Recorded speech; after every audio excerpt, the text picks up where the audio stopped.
So, good morning, friends. So, in this lecture also, we would continue to discuss Andrew Marvell poem "Thoughts in a Garden."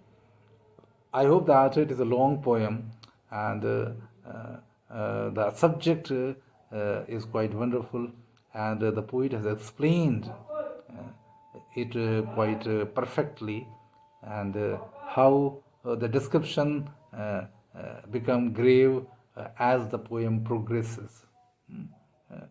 His subjects, because in the beginning the poet starts the poem with the description of materialistic tendency of human beings, that all their efforts are to acquire things, and they try to excel individually.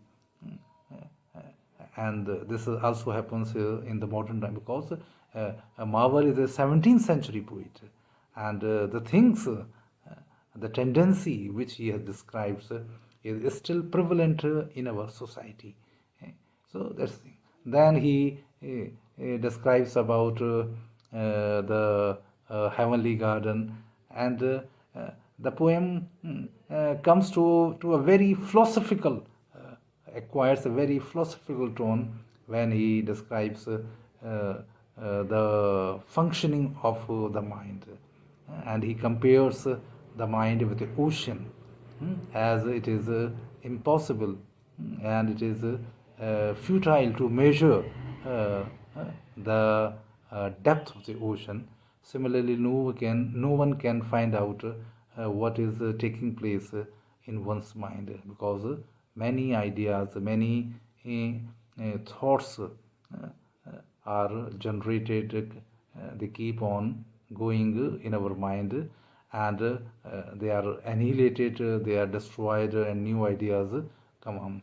Now, in this context, once again, to explain it further, the functioning of the mind, how the mind functions, the poet explains the thinking process of the mind, and it is compared to a bird.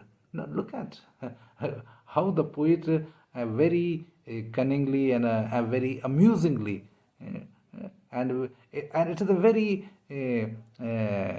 common things, and he compares that ocean is also a very common thing. Anyone can see and enjoy the look of ocean, and similarly the bird. They are very common creatures. Now, the thinking process of the mind is compared to a bird. The thinking takes place in bits and breaks. That's the point. That no one can think continuously for hours and hours and days and days.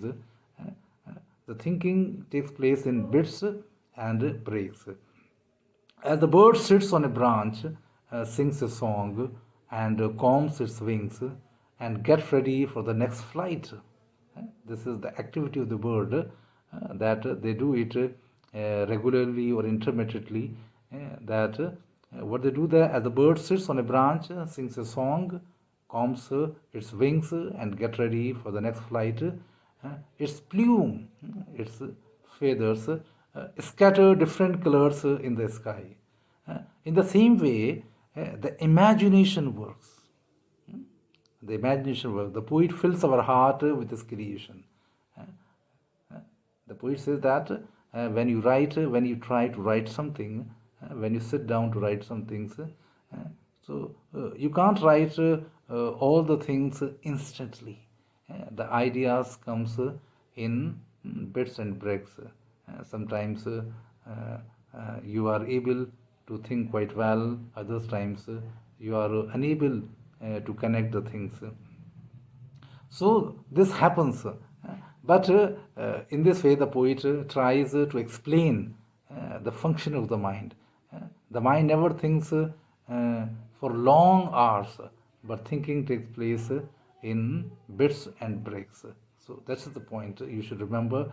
And I think that when you sit down to prepare for the examinations, so you should follow this example, that you should divide your course in bits and breaks, and do some hour, devote some hours, and then take a break, and then after taking and after refreshing yourself, you should again join with full vigor, with full enthusiasm, with full, you can say, eagerness to complete your task.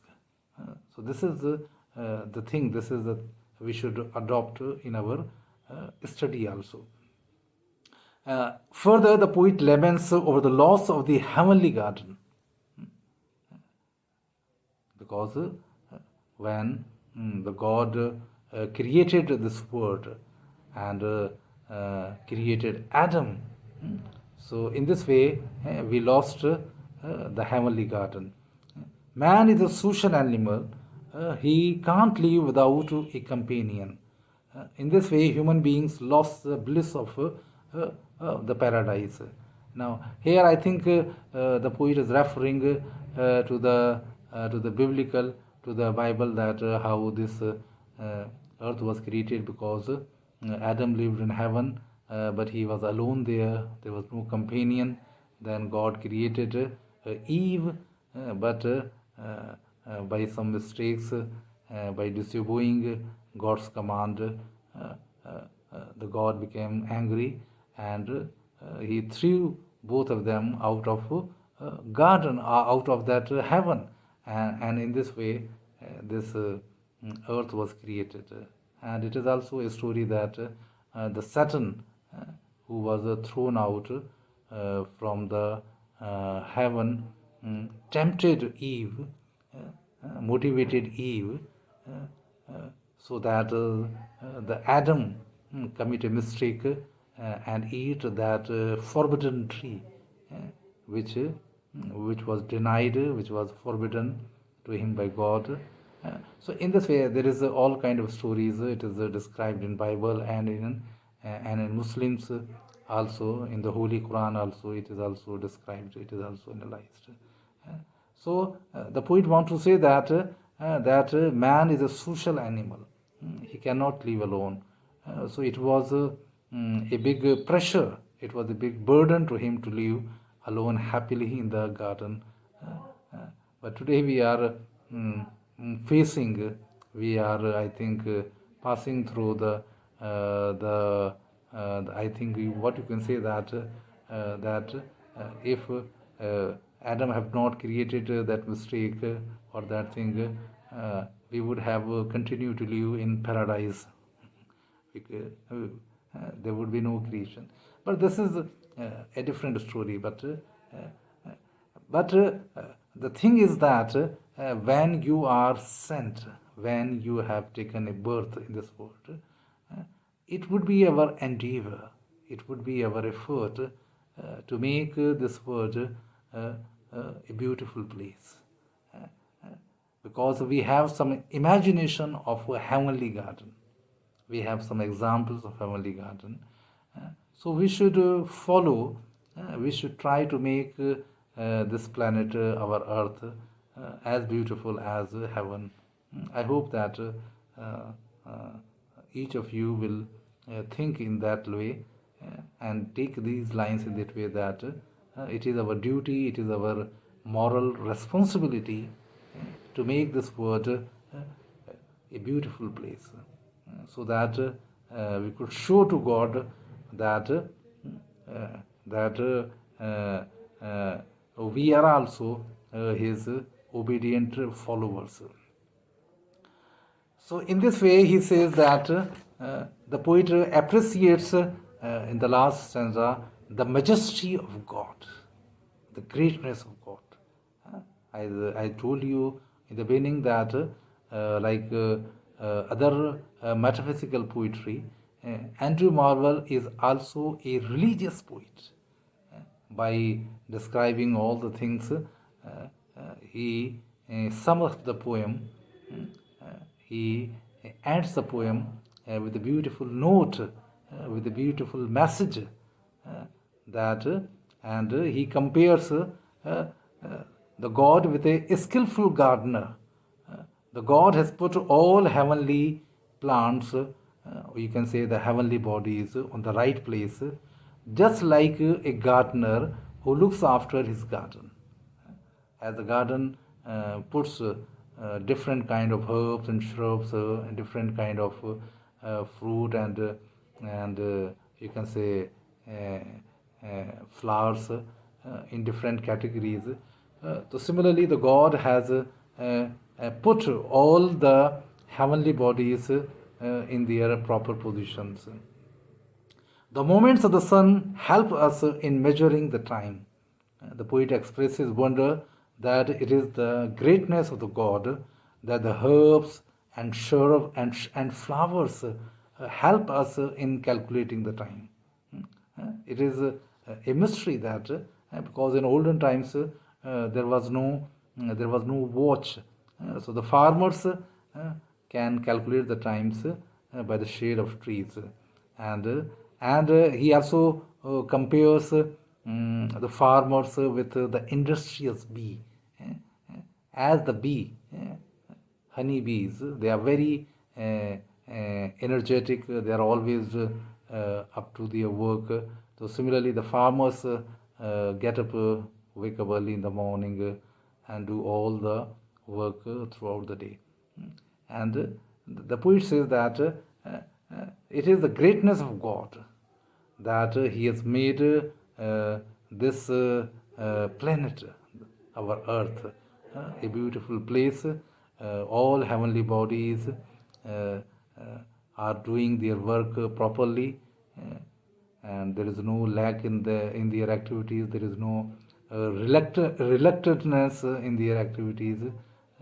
They are doing their job in the same way as they started in the first on the first day. So it is it is our duty that it is our also duty that we should perform our duties quite faithfully and loyally, and without any laziness, without any slackness in our work. I hope that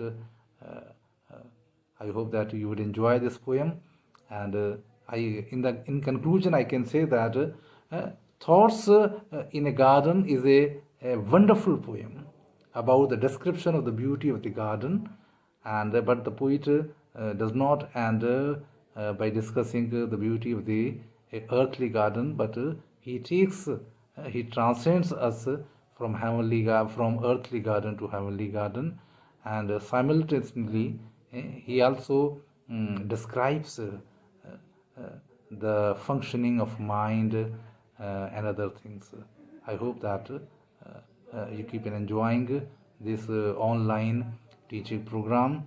I hope that it is quite useful to you, and if you have any questions, any doubts, you can send me your questions or inquiries on my WhatsApp group, on my personal number, or by any other, or in the group you can put your questions and enjoy.